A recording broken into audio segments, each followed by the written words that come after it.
शेर तो जाग सकते हैं पर जगाने वाला तो होना चाहिए ना, जगाने वाला होना चाहिए। दहाड़ सुन करके वह जो गधा हुआ था, गधा बना हुआ शेर का बच्चा था, उसके अंदर शेरत्व जाग गया। बस अपने अंदर के सुषुप्त सिंहत्व को जगाओ, और एक बार यदि तुम्हारे अंदर का शेरत्व जाग गया, सारे ये जितने भी स्वभाव के गधे हैं सब भाग जाएंगे, कोई टिकने वाला नहीं। पर द्रव्य के आकर्षण का अभाव ही तत्व ज्ञान का फल है। पर द्रव्य के आकर्षण का अभाव ही तत्व ज्ञान का फल है। जिसे अपने पराये का बोध नहीं, उसका वह बोध बोध नहीं बोझ है। कितना छोटा सा वाक्य है, पर कितनी सारगर्भित बात है। जिसे अपने पराये का बोध नहीं, उसका वह बोध बोध नहीं बोझ, बोझ बोझा है, बोझा। जिसे अपने पराये का बोध है ही नहीं, तो उसका जो बोध है वह बोध नहीं, वह तो उस पर बोझ है, बोझ। बोध तो वो होता है जिससे अपने पराये का ज्ञान हो। सम्यक दर्शन के 8 अंग होते हैं। यह प्रायः सभी को ज्ञान है, किंतु यह बात विशेष रूप से ध्यान देने योग्य है कि सम्यक ज्ञान के भी 8 अंग होते हैं। सम्यक दर्शन के 8 अंग होते हैं, यह प्रायः सभी को मालूम है, सभी को ज्ञान है, किंतु यह बात विशेष रूप से ध्यान देने योग्य है कि सम्यक दर्शन की तरह ही सम्यक ज्ञान के भी 8 अंग होते हैं। सम्यक दर्शन की तरह ही सम्यक ज्ञान के भी 8 अंग होते हैं। यदि इन अंगों का पालन किए बिना, यानी सम्यक ज्ञान के 8 अंगों का पालन किए बिना कोई स्वाध्याय, तत्व चर्चा या उपदेश करता है, यानी सम्यक दर्शन के 8 अंगों का पालन किए बिना कोई स्वाध्याय, तत्व चर्चा या उपदेश करता है, तो अब आप ही समझिए कि उसके पास कौन सा ज्ञान है। क्योंकि सम्यक दर्शन की बात तो कर रहा, सम्यक ज्ञान की बात तो कर रहा, पर उसके अंग ही उसके पास नहीं है। और यदि अंग नहीं है तो उन अंगों के आश्रय से रहने वाला अंगी आत्मा का वह भाव कैसे रह सकेगा। क्षमताओं के विकास के लिए शिक्षण प्रशिक्षण की आवश्यकता होती है। किसके विकास के लिए? क्षमताओं के विकास के लिए शिक्षण प्रशिक्षण की आवश्यकता होती है, किंतु जिन्हें स्वयमेव ज्ञान प्राप्त हो जाता है, किंतु जिन्हें स्वयमेव ज्ञान प्राप्त हो जाता है, उन्हें शिक्षण की आवश्यकता नहीं होती। पर शिक्षण की जरूरत नहीं, शिक्षण की आवश्यकता उन्हें नहीं। जिसका ज्ञान पंचेंद्रिय विषयों से प्रभावित है, वह व्यक्ति मन के माध्यम से विकास के स्थान पर अपनी आत्मा को विनाश की ओर ले जा रहा है। जिसका ज्ञान पंचेंद्रिय विषयों से प्रभावित है। ज्ञान तो वही सम्यक ज्ञान माना गया, ज्ञान तो वही सही ज्ञान माना गया जो विषयों से हमारे लिए विरक्त करे, विषयों से हटाए बचाए।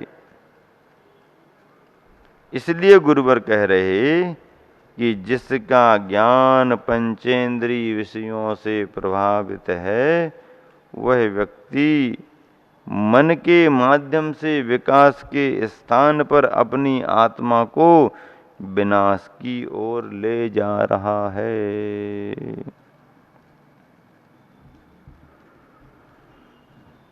अगला बोध वाक्य है, ज्ञान के होने पर अनुभूति हो ही जाएगी, यह कोई नियम नहीं है।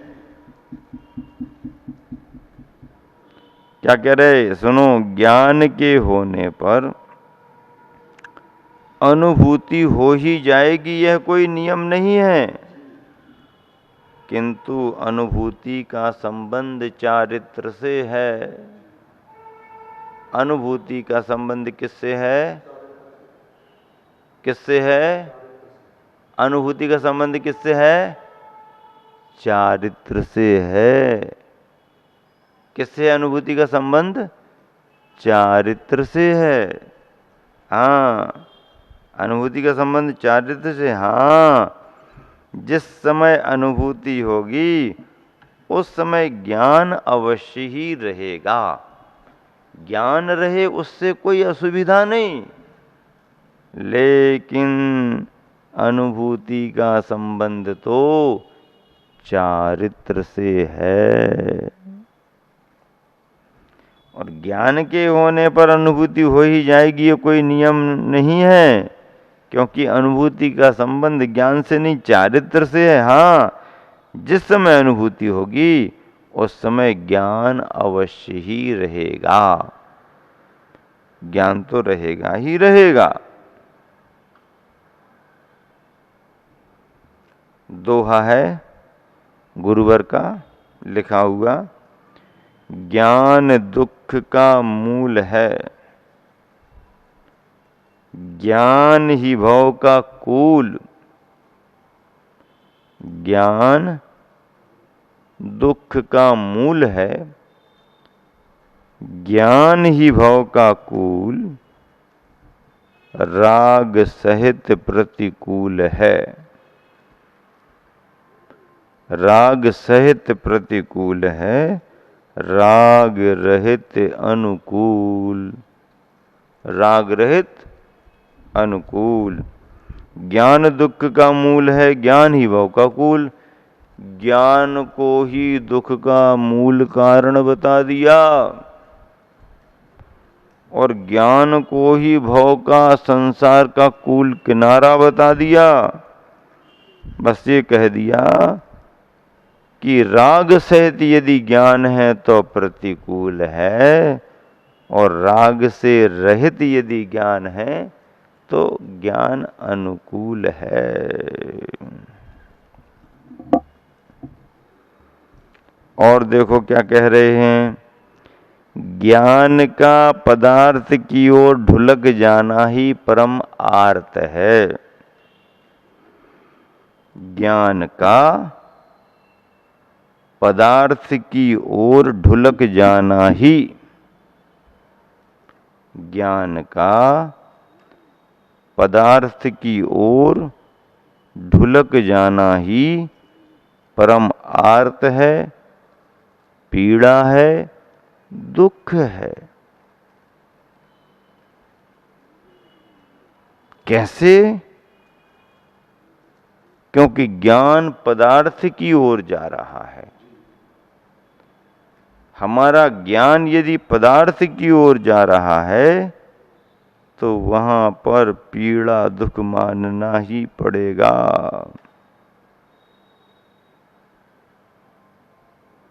ज्ञान का पदार्थ की ओर ढुलक जाना ही परम आर्त है, पीड़ा है, दुख है। और पदार्थ का ज्ञान में झलक आना ही परमार्थ है। एक जगह परम आर्थ और एक जगह कहा जा रहा परमार्थ। और पदार्थ का ज्ञान में झलक आना ही परमार्थ है, क्रीड़ा है, सुख है। ज्ञान तो ज्ञान है। यदि ज्ञान पदार्थ की ओर जा रहा है तो ज्ञान अभी मोह से प्रभावित है। और पदार्थ स्वयं ज्ञान में झलक रहे हैं, बस फिर तो कहना ही क्या है। साक्षी भाव, साक्षी भाव रखो।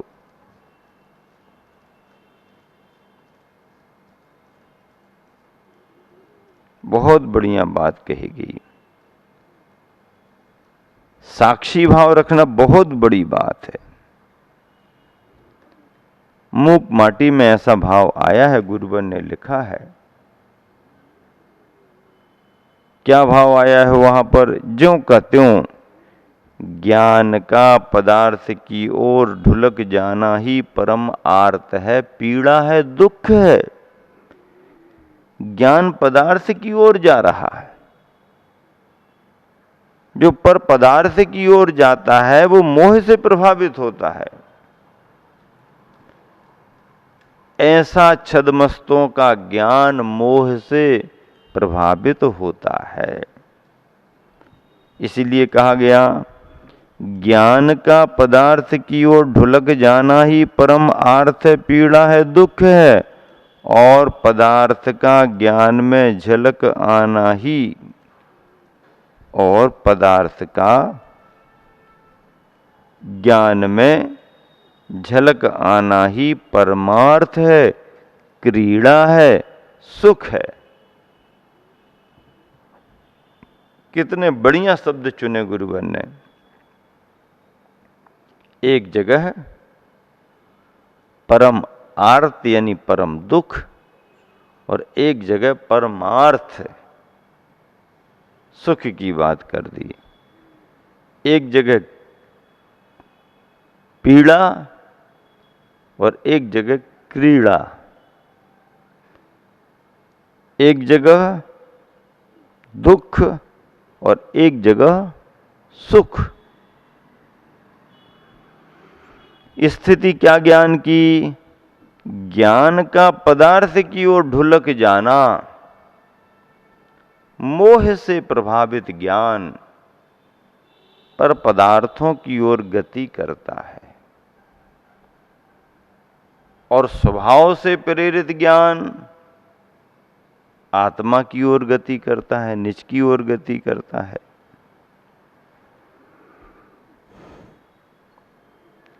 अगला बोध वाक्य है, शब्द ज्ञान होने के उपरांत अब यदि भावों में और अधिक विशुद्धता लाना है। क्या कह रहे? शब्द ज्ञान होने के उपरांत, शब्द ज्ञान भाषा का ज्ञान, व्याकरण का ज्ञान, प्रारंभिक ज्ञान, पाठ पढ़ने संबंधी, पाठ करने संबंधी, पाठ को समझने संबंधी प्रारंभिक अवस्था का। तो कह रहे हैं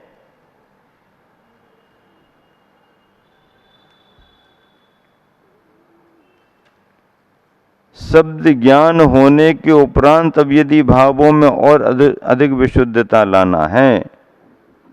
शब्द ज्ञान होने के उपरांत अब यदि भावों में और अधिक विशुद्धता लाना है तो भाव ज्ञान की ओर बढ़ना चाहिए।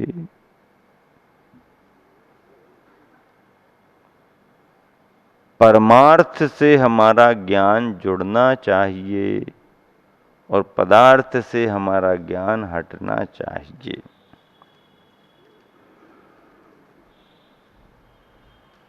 ज्ञान तो ज्ञान ही है, मोह से प्रभावित अवस्था में रहेगा तो परम आर्त पीड़ा दुख रहेगा। और वही ज्ञान जब परमार्थ से जुड़ेगा तो परमार्थ से जुड़ा हुआ ज्ञान परमार्थ है, क्रीड़ा है, सुख है। तीनों बातों पर जोर दिया गया। अब और क्या कहा जा रहा? शब्द सो बोध नहीं। मूक माटी में ऐसा विषय आया है, शब्द सो बोध नहीं और बोध सो शोध नहीं। शब्द सो बोध नहीं और बोध सो शोध नहीं। सुन रहे कि नहीं सुन रहे? हाँ, ध्यान से सुनते जाओ। स्वाध्याय के प्रसंग चल रहे हैं, शास्त्रों की बातें छन छन करके सामने आ रही हैं। आप सब सोच रहे हो बड़ी उमस हो रही है, सुनने वालों को भी पसीना आ रहा और उमस से सुनाने वाले को भी पसीना आ रहा। अब देख रहे कि नहीं देख रहे? हाँ, टपक रही हैं बूंदें। ये सहज नहीं है, ये मेहनत की बूंदें हैं भैया, मेहनत की बूंदें। अब मौसम ही ऐसा हो रहा तो हम क्या करें बताओ? बादल छा रहे हैं, हवा बंद है, सड़क तप रही है और पानी पहले तो आ गया, अब आ गया तो आ गया। अब उतने ही पानी से काम थोड़ी होता, उतने में ठंडक थोड़ी आती। बादल आ रहे हैं, आश्वासन मिल रहा है और कहीं के कहीं